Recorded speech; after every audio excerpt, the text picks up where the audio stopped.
Hey now everybody, we're back from Christmas vacation and we're here to give you 3 games that tell great stories, but you wouldn't expect them to. Let's do it.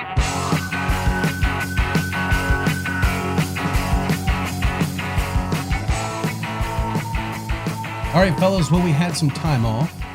We spent some time with family. We got some Christmas presents. We gave some Christmas presents. Yeah, that's right. We ate some cookies. That's right. We ate some more cookies. Since I couldn't give you guys presents on this show, I got you special beers. Yes. Specifically. Thank you. I originally got the beer I gave to Jamie for Steve. It's called Upstage, which I think is perfect for the Steve and Friend show. Yeah, sure. But it's an IPA, so I gave it to you, Jamie. And Steve, I got something very fitting. You did. Sexy mother pucker. And I'm drinking a gift that my father-in-law gave me, which is scotch. And it smells like medicine. Yeah, well, you know, it's an acquired taste. To some, it is medicine. Yeah, for sure. Well, today's topic is games that tell great stories, but you wouldn't expect them to. Now, what does that mean? Basically, what I'm trying to talk about here is, many games that we talk about, like, for example, Mansions of Madness. Mansions of Madness is a game that's specifically meant to tell stories. You follow missions that have stories and story breaks, a game like the Arabian Nights. Yep. It's specifically you're reading stories. So those are the games that aren't really on the list. These are games that you would normally play as, like maybe an industry game or, like some kind of game that you wouldn't expect there to be a story, but there's some kind of emergent story from the game. Yeah. Well, some people can kind of make up a story in their head as they play. I know Sure. some people would just basically be playing the math of the game and that's it. But I know I do. I know you do. Steve, I believe you do. As you play the game, you come up with a story of what's going on in the game. And these games that we're kind of talking about today are games that sort of facilitate that, mostly because their mechanisms are so well done and so integrated into the game and the theme that the theme just comes out of them. Like in a zoo, I can just picture myself sitting there making a blanket or whatever it is you're doing in that game. You're making tiles. You're tiling a wall, Steve. Whatever. Same difference.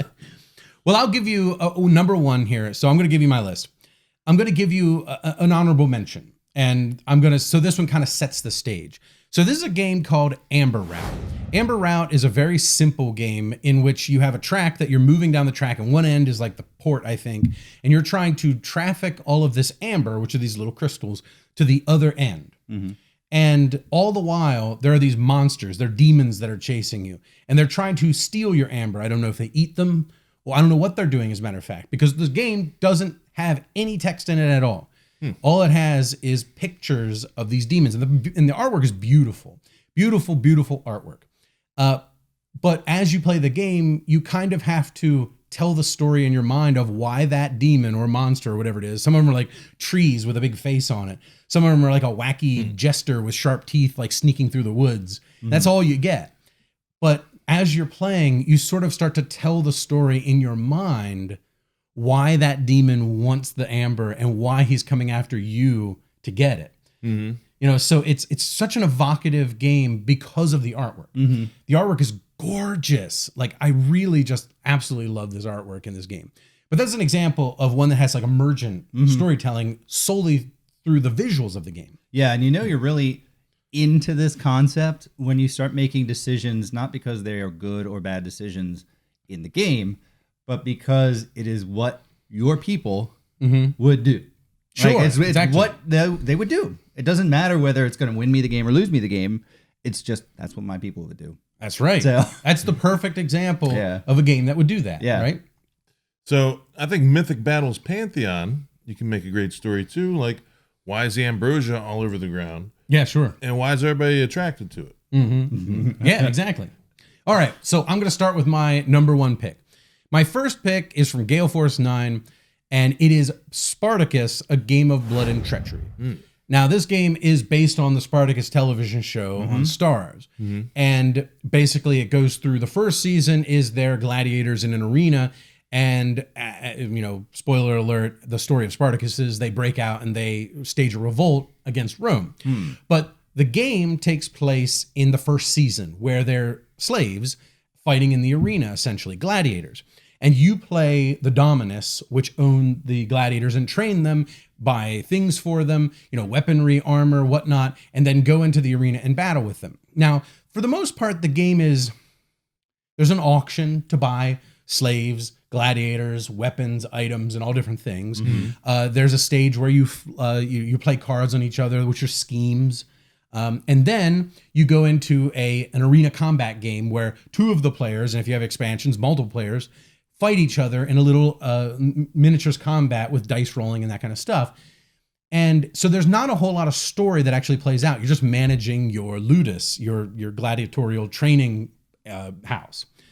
But this game is so chock full of emergent story. I can't tell you how many times we've played this game where each player had a gladiator and that was like their champion gladiator. They were so good and people were scared to go up against them. Sometimes they would even send lowly house slaves up against them because they were scared to lose their good gladiator to that guy's great gladiator. Yeah. Well, the gladiators become like heroes almost. Yeah. Like they take on a personality of their own because they like Steve's champion is so amazing. When he comes in the ring, everybody's either rooting for him or booing for him. Right. And we've had lots of games where people are watching people play Spartacus like it's a TV show. Like it's a sport. Like it's a combat. Yeah. And people are around the table hooting and hollering and cheering. And rooting for the gladiator that they want to win. Yeah. Whether it's because they like that character in the TV show or it's because this gladiator is the underdog in this game. Yep. People are going crazy and fighting. And sometimes you can do things that'll injure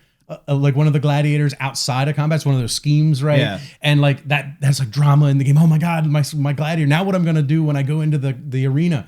And everybody's betting because there's betting on the arena as well. So when the two gladiators go in, everybody who's not in it is allowed to bet on the outcome, whether it's a decapitation or a win or a death or whatever. Yeah. And boy, is it fun to do that. It is. And you know what? There's other stories you can say too, because whoever is running the game will choose whether the loser lives or dies.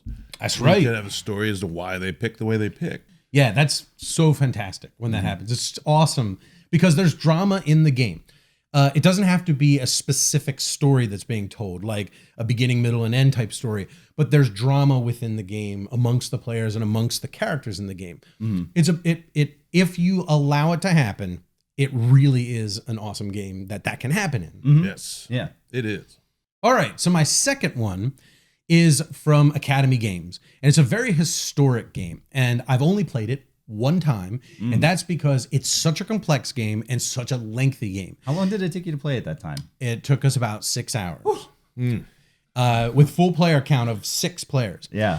It's called Fief France 1429, and this takes place in the 1400s, obviously in France, and you are all of the nobles trying to vie to be king and bishop and pope and all the different titles of that era. And you can build strongholds, you can raise armies, you can put down grain mills to generate you food, which is money, and you can and you go into certain phases where you're voting on getting all of those titles, bishops, cardinals, and the king himself. You vote on the whole thing. So this game is chock full of politics, and the politics come out in the game, like with the players. Like there are players that'll ally with each other, and the way you ally with each other is you marry your daughters to their husbands. You know what I mean? So like each character has their lords that are under them, which are their children, and they could be male or female. And if you have a daughter and another guy has a male, you could marry them together to be an alliance in the game. And you win together if you keep that alliance going. And you can actually get out of that by assassination, or the Pope can annul the marriage. So there's so much in the way of politics going on, and it really emerges in the game. I remember Tony was calling me the dirty usurper because I kept trying to usurp his crown, and I did.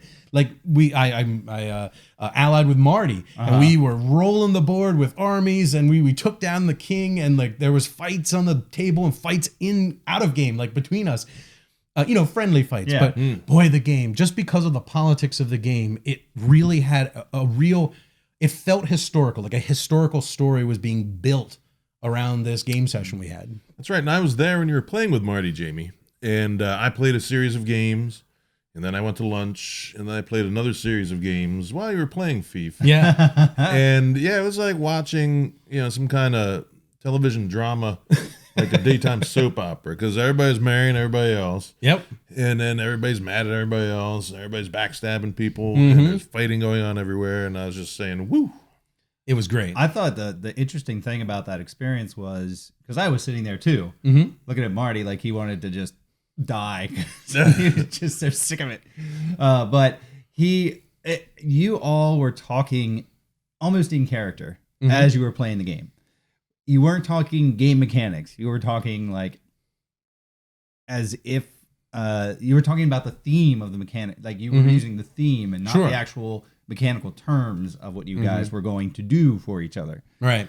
Well, I had a blast with this game, and everybody at the table had a blast, other than maybe Marty, because Marty he was upset because the rules were difficult, and there were times when we were like, okay, we got to figure this out before we move on because this is a big deal, and then we couldn't figure it out. We had to look on BGG, and because it's such a complex game, it's so hard. It really is. But once you get it right, it's such a pleasure to play. Yeah. And such a great story. Awesome. All right, so my final pick is, I think, the one that is a little off kilter in a sense, because it's not exactly a story, but it really generates the emotions that it's supposed to. And it is the Grizzled. The Grizzled is a card game. It's a cooperative card game that takes place during World War I. It's kind of a heavy theme. And you are in the war with your buddies, your brothers in arms, and you've become very close to them. That's the theme of the game. And the sole goal of the game is not to win World War I. It is to survive World War I with your friends. So you're going through these cards and these little sort of, it's not missions, they're basically just icons that you're dealing with, challenges. Yeah. And you're playing cards with, and it's not like there's an actual story being told, you just feel it, because when characters get injured or characters go a little insane because they're dealing with the hardships of war, like there's mechanics where you get some kind of mental issue It's like in a the trauma. game. Trauma is exactly what it's called. And it starts to get to you in a sense as you're playing the game. And when a character dies, because they can die, it's like a defeat. It really feels terrible when that happens, because you have to go on without them. And if you make it through, all of you safe, it's a joyous experience to beat the game. And it does such a great job of dealing with a heavy theme like that, because it's kind of comic looking, not comical, but comic looking, the artwork. Yeah. But the artwork still has like a sadness to it. So it conveys the theme, but doesn't like take away from the fun. Yeah. So it's a fun game and a sad game at the same time. It just does it so perfectly and captures the emotions it needs to tell the story of these guys going through World War I. I would say that the artwork is grungy. Right? It is. It looks kind of dirty and everybody's a little bit disheveled, which you would expect. But it's not like so dark and miserable. Yeah, it's not dark and miserable. That's exactly right. The misery comes when you play the game. Yeah. Because it's an extremely hard game. Oh, it's super hard. And it really does put that stress in there. And it even has the mechanic where you can win the game, but everyone dies. Yes. And it's like this weird, bittersweet, well, we won, but I feel like we lost because everybody's dead. It was like a heroic victory type thing. It was heroic victory, but you still feel kind of bad. And it evokes emotion. It really does. Yeah. I think that's great because it's like a real experience, a real story being told. Even the gritty bits, right? Because they weren't staying in hotels. No. Right, yeah. No. They were out there getting dirty, boot rot. horrible trenches. Yeah. So that's awesome. So the Grizzled, wonderful game, tells a great story through the emotions that it conveys. So those are my three right there. That the works. Grizzled, Spartacus, and Fief, France, 1429. And it took me a lot to get that date right. I kept having to go back. How many cuts was that? Like 50? Man. I hate games with dates in it. Like that new claustrophobia up there. It's 1643. Like you can't imagine how many times I did a video review of that and had to keep doing it to say the date right. Why couldn't they do like just 16th century? Or actually, I guess that would be 17th century. It's cool looking on the box, but I can never remember what the date is. Well, Jamie, that was an excellent list. I approve of all your picks. Good. Well, I'm happy that I pleased you, Steve. Yes, yes. Well, come on back tomorrow where we're going to see a list that, since Steve said something nice about mine, it's already good. See you tomorrow, everybody. Good night. Later. Thanks so much, everybody. If you've enjoyed this video, please do us a giant favor by subscribing to the channel and clicking that wacky bell icon. If you're into board games, miniatures games, role-playing games, we have a bunch of audio podcasts you might enjoy. You can find those at thesecretcabal.com or on iTunes and Stitcher.